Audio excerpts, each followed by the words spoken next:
বহুদিন ধরে মোবাইল চালাতে চালাতে আপনার সেটিংগুলো উল্টাপাল্টা হয়ে যায়, তাই না? যে উল্টাপাল্টা যাওয়ায় আপনি কিভাবে সেটিংগুলো আগের মতন করবে, কল করার পরে মোবাইলটা গরম হয়ে যায়, মোবাইলের সেটিংয়ের সবকিছু ঠিক করতে পারবেন এক ক্লিকে। তো কিভাবে করবেন সেটিং এর ভিতরে আমি আপনাদের দেখাই দেবো। তো চলুন আমরা ভিডিওটা সবাই মিলে দেখে আসি।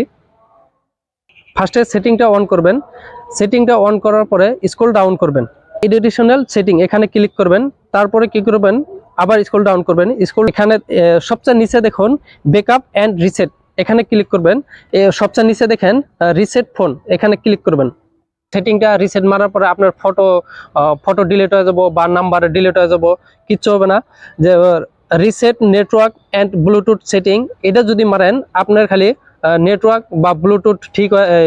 ব্লুটুথ তার তলে দেখেন রিসেট অল সেটিং মালিকলা আপনার মোবাইলের ভিতরে যেহেতু আপনি যতদিন ধরে মোবাইল চালান সেটিং উল্টাপাল্টা হয়ে রয়েছে, সবকিছু ঠিক হয়ে যাব।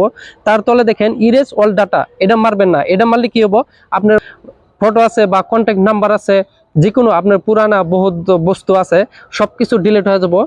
দ্বিতীয়বার রিকভারি করতে পারবেন না ইরেজ অল ডাটা যদি মারেন। তো কি করবেন, আপনি যদি সবকিছু সেটিং উল্টাপাল্টা আছে, রিসেট অল সেটিং এখানে ক্লিক করবেন। এখানে ক্লিক করার পরে কনফার্ম মেরে দেবেন। আমি রিসেট মারবো না, আমার সেটিং সবকিছু ঠিক আছে, আমি একবার রিসেট মারছি, দ্বিতীয়বার রিসেট মারবার চাই না। তো কি করবেন, ব্যাগাবেন। বহুত মানুষ আছে যে থেকে যারা বাইর করতে পারবেন না, তো কি করবেন, সেটিং এ ক্লিক করবেন। সেটিং এ ক্লিক করার পরে এখানে দেখেন চার্জ বক্স আছে, চার্জ বক্সে ক্লিক করবেন। আপনি টাইপ করবেন রিসেট, আপনাদের আমি দেখাই দিছি রিসেট টাইপ করার লগে লগে এখানে দেখেন backup and reset phone, reset network and Bluetooth setting, দেখেন এখানে থেকে আপনি সবকিছু আপনার সেটিং এর রিসেট মারতে পারবেন। তো এই ছিল আমার ভিডিওটা যদি ভালো লাগে কমেন্ট করে জানাবেন।